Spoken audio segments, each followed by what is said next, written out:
I completely agree with everything that's been shared. I think one framework that I like to use to think about where AI is going to be most effective is, again, kind of going back to where there's art versus science.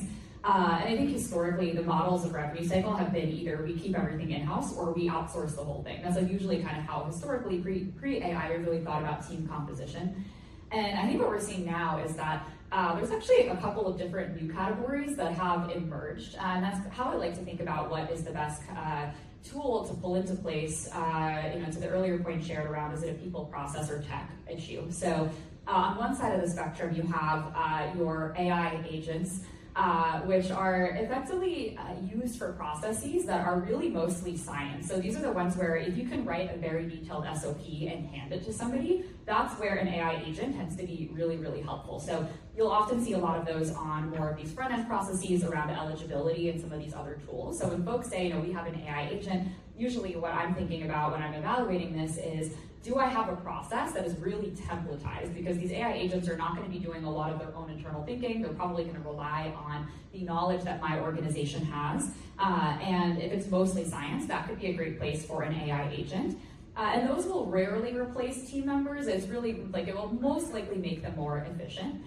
Then you have the category of these AI co-pilots, and that's a technology that makes your team more efficient, that your team is working out of. So some of these like AI scribes actually are a really good example of this, because they're not doing all of the work end to end, but they are parsing a lot of the nodes, they're sharing that clinical information with your team, and then your team is still making the final judgment. So these AI co-pilots are things like places where there is a mix of both art and science, and you cannot just write a full SOP, you still need human judgment in the loop. That's kind of the middle category. And the other category, closer to the outsourced side, is an AI service. So that's a place where the AI really has not fully caught up. Like, we know that we're not going to be able to automate this end to end, and you really do need human judgment and expertise. So we're going to talk a lot about that on the denials and AR side. Like, you cannot write an SOP for every single denial that's out there because of how quickly the data is changing, how frequently there are new denials and things that are coming up. So there's a lot more products that are coming out now that are on the AI services side. So